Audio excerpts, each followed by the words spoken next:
महाराज ने क्या संदेश दिया था, ये संदेश सभी लोगों में जाना चाहिए।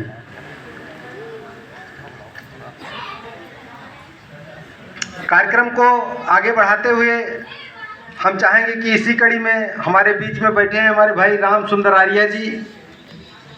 इनसे निवेदन है कि आए और हम लोगों का मार्गदर्शन करें।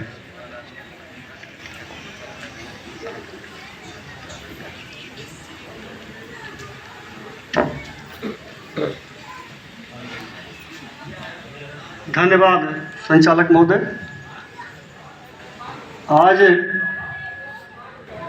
इस हाल में आयोजित राष्ट्र संत गाडगे जी महाराज के जयंती समारोह में उपस्थित हमारे मुख्य अतिथि महोदय, अतिथि महोदय और मंच के समक्ष उपस्थित सभी सम्मानित साथी, इस कार्यक्रम के आयोजक और संयोजक माननीय मंसूर चौधरी जी, आप सभी का हार्दिक स्वागत, अभिनंदन बंदन है। साथियों, समय बहुत कम है। कार्यक्रम का जो शुभारंभ हुआ वो विलंब से हुआ और विलंब होने का सिर्फ एक ही कारण है, हमारी उपस्थिति बेसमय हुई। समय से पहुंचे तो शायद सारा काम संभव है। इसलिए आप सभी आज इस प्रेक्षागृह में सामूहिक रूप से संत गाडगे की जयंती मना रहे हैं। शुरुआत में ही समय का ध्यान दिया जाए, ये मुझे बताया गया है। चूंकि मैं पेशे से अधिवक्ता हूं तो मेरे लिए घंटा खड़ा बोलना कोई मायने नहीं रखता है, लेकिन समय को ध्यान में रखते हुए और सुनना भी है। चूंकि हमारे नेता, हमारे अगुआ, समाज के अगुआ माननीय भीम राजभर जी, माननीय कुरुल जी, ऐसे माननीय विमल जी, आप सभी लोगों को सुनना भी है। तो सिर्फ इतना कहना है कि आज जिस महामानव की हम जयंती मना रहे हैं, कुछ सीख लें। सीखना क्या है? गाडगे जी महाराज, इनका जन्म गरीबी में हुआ, पले बढ़े गरीबी में, शिक्षा दीक्षा शून्य रहा। एक अनपढ़ अशिक्षित व्यक्ति होते हुए गाडगे जी महाराज समाज के, धोबी समाज के नहीं बल्कि समस्त पोषित समाज के लोगों के लिए, बच्चों को शिक्षा मिले, उसके लिए गाडगे जी के द्वारा बहुत सारे विद्यालयों की स्थापना की गई, धर्मशालाएं बनाई गई और एक मंडली बना करके जन जागरूकता, शिक्षा के प्रति, स्वच्छता के प्रति आपने एक अच्छा मुहिम चलाया और एक सफल मुहिम रहा। जैसा कि अभी हमारे भाई बोल रहे थे, भीमराव गोरखपुर जो आए भाई साहब, इन्होंने कहा कि जब कोई कहानी सुनते हैं तो कहानी शुरू वहीं से होती है, दबे कुचले ऊंच नीच से होती है। मेरा सिर्फ इतना कहना है कि जानना है तो इतिहास पढ़िए। इतिहास पढ़ेंगे आपके रूह कांप जाएंगे। आज चंद लोग ऐसे हैं जो शिक्षा लेकर के, सर्विस में करके, व्यवसाय में करके अपना जीवन चला रहे हैं, लेकिन बात अगर समाज की आए तो हाथ खड़े कर देते हैं। साथियों, जहां से शुरू हुई थी कहानी, आज वर्तमान स्थिति में खत्म होने का कगार भी आ गई है। जहां से हम चले थे आज वहीं आगे खड़े हो गए हैं। हमें आपको सोचना है, साल में एक बार इस हाल में आकर के चंद लोगों की बात सुन करके समाज का भला होने वाला नहीं है। जब तक हम आप स्वयं और अपने बच्चों को, सबसे जो अहम बात है वो शिक्षा है। शिक्षा से सब संभव है। और गाडगे जी ने जो उनका संदेश है कि एक रोटी कम खाएंगे, बच्चों को पढ़ाएंगे। साथियों, आज दिखावा में हम लोग बहुत पीछे हो रहे हैं।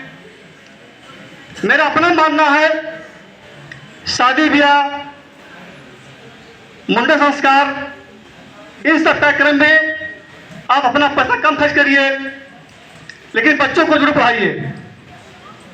शिक्षित होंगे तो आगे बढ़ेंगे।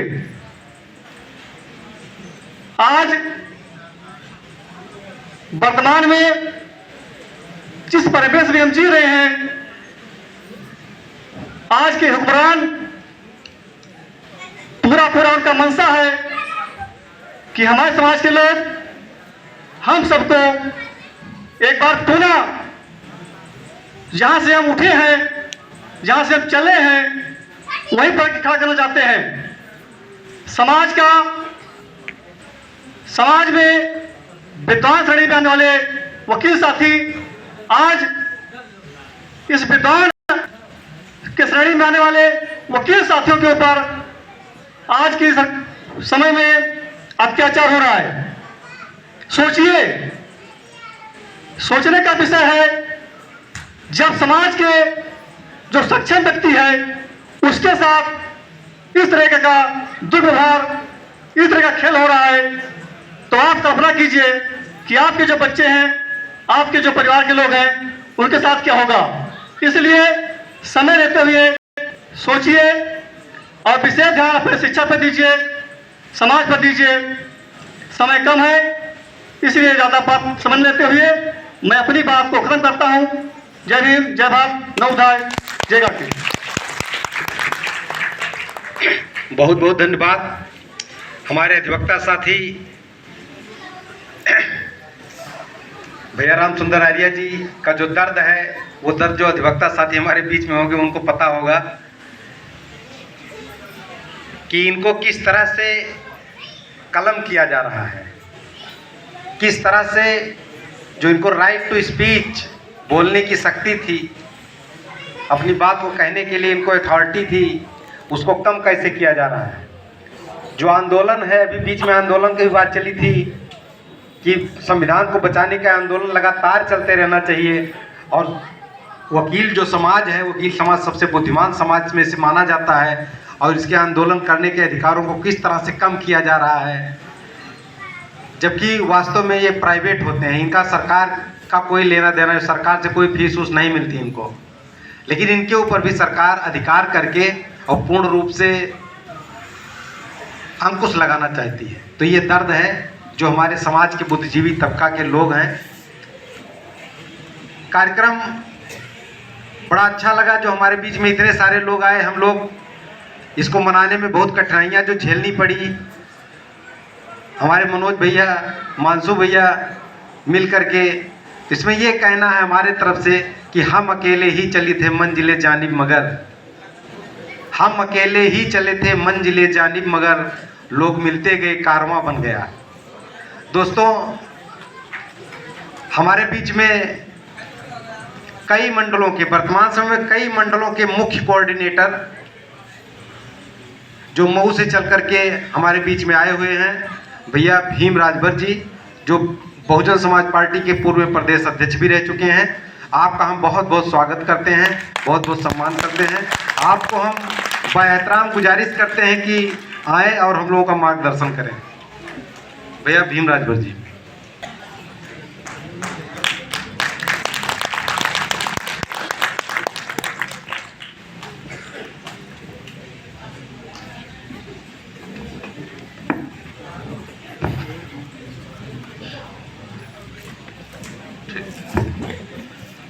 सभी को सादर जय भीम। जयंती मनाने आए कि नहीं? जोश दिखाना चाहिए। सर्वप्रथम महाकौणिक तथागत गौतम बुद्ध जी के चरणों को नमन करते हुए, जिनकी अनुकंपा से भारत विश्व गुरु कहलाया,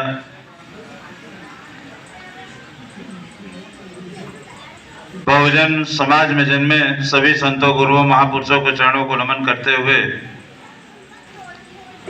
परम पूज्य बोधिसत्व, भारत रत्न, विश्व रत्न, भारतीय संविधान के रचयिता बाबा साहेब डॉक्टर भीमराव अम्बेडकर साहब के श्री चरणों में कोट से नमन करते हुए, आज गोंडा जनपद के इस हॉल में राष्ट्र संत की उपाधि से विभूषित संत गाडगे महाराज जी के इस 149वीं जयंती के इस पावन समारोह के अवसर पर उपस्थित इस कार्यक्रम की अध्यक्षता कर रहे हैं परम आदरणीय माननीय श्री कमलेश कुमार चौधरी साहब। हमारे बीच में इस कार्यक्रम के मुख्य अतिथि कई मंडलों के बहुजन समाज पार्टी के प्रभारी मुख्य मंडल प्रभारी माननीय श्री जो आज इस कार्यक्रम के चीफ गेस्ट मुख्य अतिथि हैं आदरणीय श्री राजकुमार कुरिल साहब।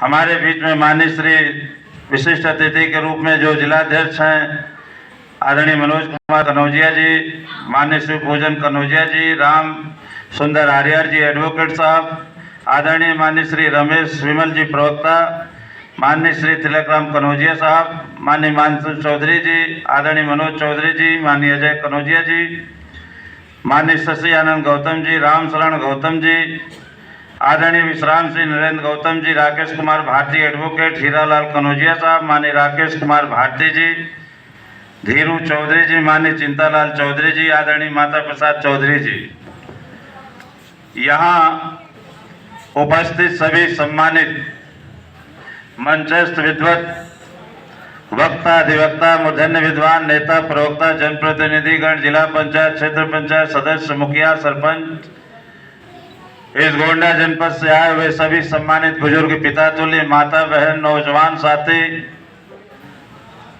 और विद्वत शिक्षक बंधु इस कार्यक्रम के आयोजक मैं एक स्वर से आप सभी का आदरणीय संचालक महोदय जागृत जत्थे के कलाकार जो अपने गीत से हम लोग को प्रभावित कर रहे थे, मैं एक स्वर से सभी का हार्दिक अभिनंदन वंदन और जय भीम करता हूं। आज हम लोग राष्ट्र संत गाडगे जी के इस जयंती के पावन अवसर पर उपस्थित हैं और जिस दौर में मैं एक बात कहना चाहूंगा कि ये कड़वा सत्य हो सकता है, लेकिन ये इंटेलेक्चुअल क्लास के लोग बैठे हुए सभी इस गोंडा जनपद में जितने भी सम्मानित बंधु हैं बैठे हुए हैं, हम किसी को कितना जानते हैं और उनके विचारों को कितना मानते हैं ये मालूम होना चाहिए कि नहीं? होना चाहिए। बोलिए। हाँ। सही बोल रहे हैं आप लोग? नहीं। संत गाडगे जी को आप सभी जानते हैं इसलिए कि आज 23 फरवरी 1876 को जन्म हुआ। महाराष्ट्र के अमरावती सेड़ा गांव में बचपन का नाम डेबू, मामा ननिहाल में परवरिश हुई। समाज सुधारक रहे, विश्रामालय बनवाए, अस्पताल बनवाए, विद्यालय बनवाए, छात्रावास बनवाए और इस दुनिया में एकता मानवता स्वच्छता का संदेश दिए। लेकिन आप सभी लोगों की जिंदगी के 34 बसंत 25 बसंत 60 बसंत कोई भी 18 बसंत से ऊपर ही है जो जीवन अपने बिता लिए। जयंती आप लोगों ने जब से जाना मना रहे हैं, मैं एक सिर्फ सवाल करना चाहता हूं कि आस्था जिनको हम जानते हैं उनको कितना मानते हैं। अभी हमारे वक्ता साहब ने कहा कि घर घर में मनाना चाहिए, मैं उनके विचारों का स्वागत करता हूं, लेकिन मैं ये जानना चाहता हूं यदि अभी संत गाडगे साहब को आप जानते हैं तो इसमें कितने लोग हैं जो उनके विचारों को मान के अमरावती के सेड़ा गांव में जाके अपनी उपस्थिति दर्ज कराए हैं? ये हमारी नैतिकता और मर्यादा है, ये कड़वा सत्य है। हम बातें बड़ी बड़ी करते हैं, हम अपने मंचों पे अपने से ज्यादा दूसरे लोगों का नाम लेते हैं, लेकिन यदि हमारे दिलों में आस्था है तो मैं अपनी माता बहनों से भी कहता हूं, घर में रिवाज है मुट्ठी भर हमारी माता बहन चावल गेहूं आटा बचा के रखती है कि विषम परिस्थितियों में संकट में विषमता में काम आए। और आप लोग आज जिन बाबा साहेब की तस्वीर लगी हुई है, जिनकी बदौलत, भारत के संविधान की बदौलत आप लोग इस देश में कोट टाई पैंट पहन के ब्यूरोक्रेट IAS IPS बन के अपनी अच्छी नौकरी में सुशोभित हैं, इतना आपके पास मानदेय है, पैसा है कि यदि आप चाहें अपने जीवन के 1 साल की कटौती करके अमरावती कोई दूर नहीं, वहां जाते और देखते कि संत गाडगे साहब ने हमारे वंशजों के लिए कितना काम किया, तब आपके अंदर ये चेतना जागृत होती। क्यों? खून खून को पुकारता है। एक छोटे भाई को यदि किसी दुश्मन ने मार दिया, सर फूट गया, लाठी टूट गए, जब खून सर से जमीन पे टपकता है तो खून लहू लहू को पुकारता है और भाई उठ के खड़ा हो जाता है, चाहे वह दुश्मन क्यों ना हो। आज यदि आप लोग के अंदर यदि ये एनर्जेटिक पावर लाना है, डायनामेटिक यदि आपको पावर लाना है, तो आपको अमरावती के सेड़ा गांव में एक बार साल में जाना जिंदगी में जरूर है। आप कल्पना कर सकते हैं कि संत गाडगे साहब ने, आज बहुजन समाज की बात आती है, संत गाडगे साहब जिनको राष्ट्र संत की उपाधि है, अपने तन पे जो कपड़े पहने हैं, जिनको सिल के पहने हैं, जो भी टुकड़ों में है, चिंदियों में है, उन्होंने सुई में पिरो के धागे से सिल के किस लिए संदेश दिया कि इस देश में अंधविश्वास को दूर करने के लिए, मानवता की अस्पष्टता को खत्म करने के लिए, विषमता की खाई को पाटने के लिए मानव एक है, समस्त मानवता एक है। मानवता की लड़ाई लड़ने के लिए अपने चिंदड़े कपड़े को सिल के एकता का संदेश दिया कि इस धरती पे जो भी मानव है उनमें एकता का संदेश होना चाहिए। ये संत गाडगे साहब ने एकता का संदेश दिया। दूसरा संदेश दिया आपको, जो अभी हमारे साथियों ने कहा, शिक्षा का, जिसको तथागत गौतम बुद्ध जी ने कहा कि बुद्धम शरणम गच्छामि। 1927 में जापान के पार्लियामेंट में उनके संविधान का पहला कोटेशन है, बुद्धम शरणम गच्छामि, मैं बुद्ध की शरण में जाता हूं। और जापान अमेरिका से भी तकनीकी मामलों में बहुत आगे और विकसित है। जो बुद्धम शरणम गच्छामि के तर्ज पे संत गाडगे साहब ने हमको क्या कहा कि यदि थाली की रोटी हथेली पे खाते खाते आ जाए तो इसको मंजूर कर लेना, लेकिन अपने बच्चों को शिक्षा जरूर देना, पढ़ाना जरूर, इसलिए कि जब व्यक्ति शिक्षित होगा तो समाज और देश को मजबूत करेगा। आज तीसरा संदेश क्या था? सफाई संत थे, वो झाड़ू से गंदगी को बुहारते थे। अब यहाँ मेरे समाज के लोगों, बहुजन के लोगों को इस बात को मंथन करना होगा, महापुरुषों के विचारों को कितना आप मानते हैं और कितना उनके विचारों को अमल करते हैं। जिंदगी भर संत गाडगे साहब समाज की गंदगी, गांव की गंदगी को झाड़ू से बुहारते रहे। उनकी पहचान थी, जो सर में आज बहुत लोग नहीं जानते होंगे कि उनके सर पे टोपी है, या मराठी में उच्चारित शब्द जो घड़े का टुकड़ा गाडगा है, जिसको मराठी में कहा जाता है घड़े के टुकड़े को गाडगा, वो संत गाडगे साहब के महाराज के सिर पे है, जिसको बहुत लोग कम जानते हैं। उनके दिमाग में ये है कि ये कोई कपड़ा है, लेकिन उसके पीछे भी वजूद क्या है कि जो हमारे समाज में शराब व्यसन का सेवन है, जिसको दूर करने के लिए संत गाडगे साहब उसे गाडगा, उसे मिट्टी के टुकड़े के बर्तन में जब वो झाड़ू लगा के सफाई का संदेश देते थे और लोगों के बीच में जाते थे सामाजिक कुरीतियों, अंधविश्वास को दूर करने के लिए, तो जो भी मिलता था भोजन पानी उसी में खा के पी के और धूप से बचने के लिए अपने सर पे उसको ओढ़ा करते थे, जो आज भी चित्रित है। और आपको ये जानना होगा कि तथा माननीय संत गाडगे साहब ने जो झाड़ू का संदेश दिया, आपको मंथन करना होगा कि हमने स्वच्छता का संदेश इस मानवता में सबसे पहले दिया। और जिस झाड़ू जो पहचान है संत गाडगे साहब के, आज उस झाड़ू को अपना के हमको दमन करने वालों ने दिल्ली में 10 साल राज किया, आज उसको प्रतीक बना के राज किया, लेकिन हम उनके अनुयायी संत गाडगे महाराज के हमने झाड़ू की कद्र नहीं जाने और हम बद से उजागर होते गए, कभी इस पे मंथन नहीं किया। इस बात को मानना होगा कि जो हमारे महापुरुष, जो हमारे संत हैं, मैं आपको इस बात को कहना चाहता हूं कि बाबा साहब ने उसी परंपरा को आगे बढ़ाया। संत गाडगे साहब, संत गाडगे महाराज जी बाबा साहब से बड़े थे, और बाबा साहब जब संकट की स्थितियों में आते थे, जब किसी मानसिक उलझन में फंसते थे, तब जाके संत गाडगे महाराज जी के यहाँ वो अपने मन के विपदा को कहते थे और उनको समस्या का समाधान मिलता था।